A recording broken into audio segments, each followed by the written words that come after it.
सुखाचे दोन प्रकार आहेत. एक शाश्वत सुख आणि दुसरं अशाश्वत सुख.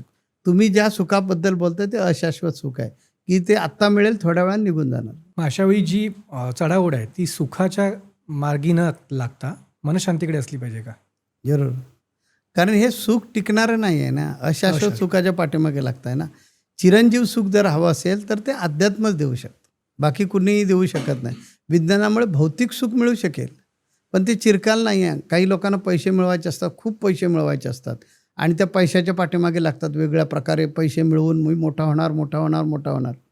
पण त्याच्याबरोबर अनेक प्रकारची दुःख येतात. ट्रेस येतो आणि ट्रेसमुळे मग BP सुरू होतो, डायबिटीस सुरू होतो.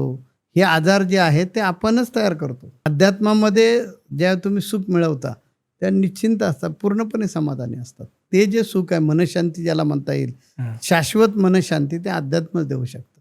मग अध्यात्मामध्ये तुम्ही आलात तर असं काही नाही आहे की बाबा तुम्ही सगळ्याचा त्याग करायला पाहिजे, असं काहीच नाही, बिलकुल नाही आहे.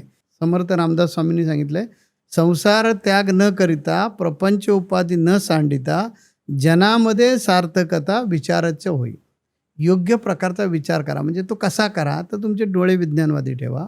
माझी त्रिसूत्री, तुमचे डोळे विज्ञानवादी ठेवा, विज्ञानाच्या नजरेतूनच बघा, पण मन मात्र अध्यात्मवादी ठेवा आणि बुद्धी वास्तववादी ठेवा. अशी त्रिसूत्रीनं तुम्ही जगला तर उत्तम जगणार. त्यासाठी तुम्हाला त्याग करण्याची गरज नाही. सुख तुमच्याकडे पण आहे, मिळणार तुम्हाला सुख ते असं. आणि ते चिरंजीव सुख आहे. अध्यात्मातून ज्यावेळी सुख मिळतं ते चिरंजीव सुख आहे. कारण मन कसं चंचल आहे आणि ह्या वेगवान मनाला जर तुम्ही व्यसन घातले नाहीत तर ते कोणत्या क्षणाला कुठे जाईल हे सांगता येणार नाही. जसं वारा आहे ना, वारा एखाद्या गुलाबाच्या ताटव्यातून वाहत आला की सुगंध येतो, तोच वारा पुढे निघाला, वारा तोच असतो, पुढे निघाला आणि एखादी कुजलेली घाण जागा आहे, तिथे काहीतरी कुजलेलं आहे, तिथून गेलं की घाण वास येतो.